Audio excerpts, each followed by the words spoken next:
作家戴明出身伫小琉球，为着要找到家的方向，以台湾原住民族的观点，书写航向及引导这本册，多达500万页，内容以不同角度帮助各族群来看历史。要团结，要历史，一定要写真相。所以课本唔爱写，我来写，我知影的我写。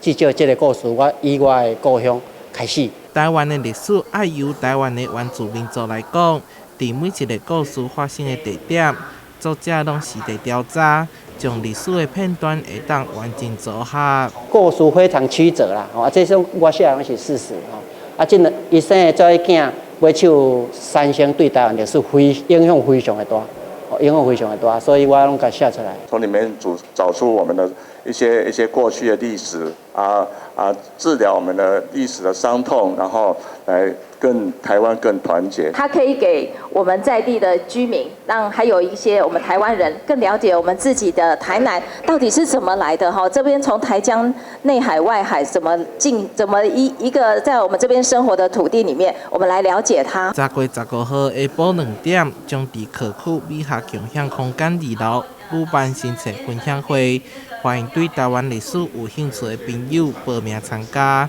台南新闻上怀采访报道。